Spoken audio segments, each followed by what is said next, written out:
Welcome to my YouTube channel. Friends, कैसे hope करते हैं आप सब लोग अच्छे होंगे, स्वस्थ होंगे, मस्त होंगे, ज़बरदस्त होंगे।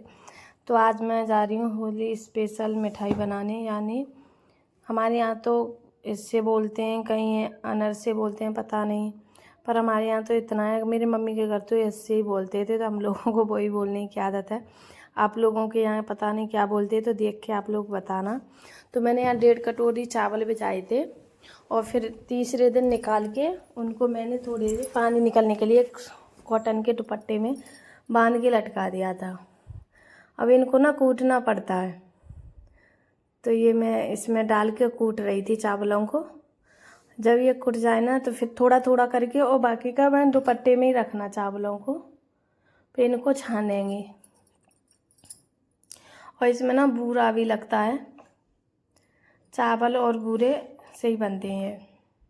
तो ये हमारे यहाँ बहुत बनते हैं हम लोगों के यहाँ। तो यहाँ मैंने चावल को छान लिया था, उसको हाथ से दबा लिया था। अब इसके ऊपर बूरे को छानेंगे।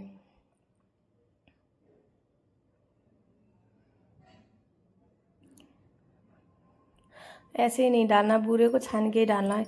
जैसे 1 किलो चावल है तो आधी किलो बूरा लगेगा, मतलब हाफ लगता है। खाने में बहुत अच्छे लगते हैं। फिर बूरे को भी हाथ से दबा लेंगे एक सा करके। ये इसका प्रोसेस है। फिर चावलों जो चलनी में रह जाते हैं उनको फिर कूट लेंगे। कूटने के बाद मैंने फिर बूरे के ऊपर फिर चावल को छान लिया। मतलब इसका प्रोसेस यही रहेगा, एक बार चावल को छानना, फिर एक बार बूरे को छानना है। तो यहाँ मेरे चावल कूट चुके थे, तो थोड़े से रह गए थे, तो वो मैंने दीदी को दे दिए थे, मैं आप कूट लो। तब तक हस्बैंड बच्चों के लिए सामान लेके आ गए थे होली का, तो मैं भी देखने लग गई थी।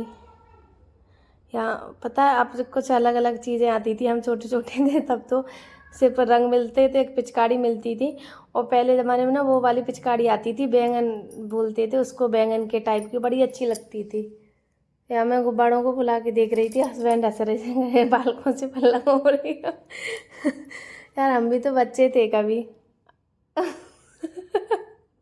मेरे को हंसी आ रही थी, सब हंस रही थी, मम्मी वगैरह। तो यहाँ मम्मी देखने आई थी कि मतलब साटा। मैंने मम्मी देख लो एक बार कैसा बना, इसको साटा बोलते हैं। और फिर जब ये बन जाते हैं तो इसको अनारस बोलते हैं, कहीं पे इससे बोलते हैं, हमारे यहाँ तो इससे ही बोलते हैं इनको। तो यहाँ मेरा कुट के और सारा मैंने रख दिया था। मेरे 1 किलो चावल थे, आधी किलो मैंने बूरा डाला था इसमें। पता है बूरे का पूरा मेजरमेंट लगा के रखना, इसलिए मैंने अलग अलग पैकेट में मंगाया था, जिससे पता पड़ता रही। अब उसके बाद मैंने यहाँ से सब हटा दिया था सामान। अब इसको ना धीरे धीरे, इसमें पानी वगैरह कुछ नहीं डालेंगे, वैसे ऐसे हाथों से लगाएंगे। इसमें सील आती जाएगी। और इधर हस्बैंड कुछ बोलते जा रहे थे, तो मैं उनकी तरफ देख रही थी, कह रही थी कितना खाती है। तो देखो इसमें सील आ गई। पता है इसमें सबसे प्रोसेस यही रहता है, साटा अच्छा बन गया तो ये अच्छे बन जाते हैं, खाने में भी अच्छे लगते हैं। मेहनत लगती है पर खाने में भी। फिर इसको हथेलियों से, मेरे हाथों में दर्द होने लगा था क्योंकि 2-3 दिन से सफाई वगैरह चल रही थी घर में। आप लोगों को आवाज़ सुनाई दे रही होगी, इसकी ऐसी आवाज़ आती है तेज़।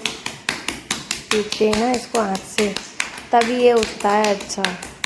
बहुत से तो मिक्सी में पीस लेते हैं, पर मिक्सी वाले ना इतने अच्छे नहीं बनते। तो यहाँ मेरा साटा बन चुका था, फिर मैंने यहाँ ढक के रख दिया था। एकदम सॉफ्ट सा हो जाता है, एकदम कैसे बताऊँ, मतलब थोड़ा गीला गीला सा रहता है, जैसे बहता सा रहता है, ऐसे मान लो, ऐसे हलवा होता है ना, ऐसा हो जाता है, सॉफ्ट एकदम। तो यहाँ मैंने रिफाइंड लगा दी थी और फिर इसके गोले बना के रख लिए थे। और थोड़ी सी रिफाइंड हाथों में लगाने के बाद ही इसको बनाएंगे। तो यहाँ लोई की तरह जैसे टिकिया बनाते हैं ना, बिल्कुल ऐसे हाथ से भी बना सकते हैं और बेलन से भी बना सकते हैं। बेल के वो बूरे से बेले जाते हैं। जो बूरे वाले होते हैं वो थोड़े टाइट हो जाते हैं, और ये सॉफ्ट होते हैं जो हाथ से बनाते हैं। और इनका सबसे सेकने का प्रोसेस यही है कि ये एक ही तरफ सेकते हैं, दोनों तरफ नहीं सेकते। बस इनके ऊपर कच्ची से ऑयल डालते जाएंगे और इनको सेकते जाएंगे एक तरफ। दोनों तरफ सेकोगी तो देखने में भी अच्छे नहीं लगेंगे, और ये कच्चे नहीं रहते हैं, बहुत अच्छे लगते हैं खाने में भी। तो मैं आप लोगों को पास से दिखा देती हूँ। यहाँ देखो मैं बेल के भी आप लोगों को दिखा रही हूँ।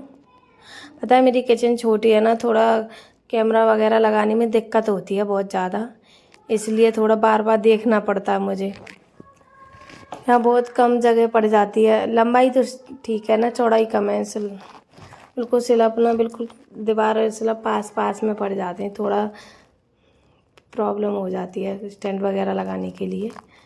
तो यहाँ मैंने बेलन से भी आप लोगों को बेल के दिखाया, देखो बेलन से बनाते ना वो पतले पतले एकदम गोल गोल हो जाते हैं, पर ये ना थोड़े टाइट हो जाते हैं। तो यहाँ मेरे सारे बन चुके थे और इतने मैंने तेल में बनाए थे। मेरे को तेल क्या है, मैं रिफाइंड नहीं खाती, मेरे को अच्छी नहीं लगती है, इसलिए यहाँ मैं स्लब वगैरह साफ़ कर दी थी। और ये इतने सारे मेरे बने थे और शाम का खाना भी तैयार कर दिया था, दाल चावल रख दिए थे, बन गए। ये थोड़े क्रिस्पी होते हैं बच्चे वगैरह के लिए और ये थोड़े सॉफ्ट होते हैं।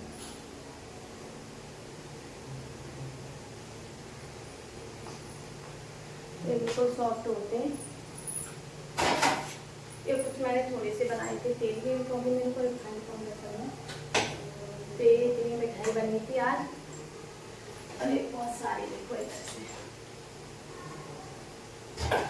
और या चावल और सब्जी शाम के खाने की भी तैयारी कर दी है। तो मैंने चावल बनने के लिए रख दी है और दाल बन चुकी है और बैंगन आलू की सब्जी बन रही है। अब ब्लॉग अच्छा लगे तो लाइक शेयर कमेंट जरूर करना। आप सभी को राधे राधे, बाय।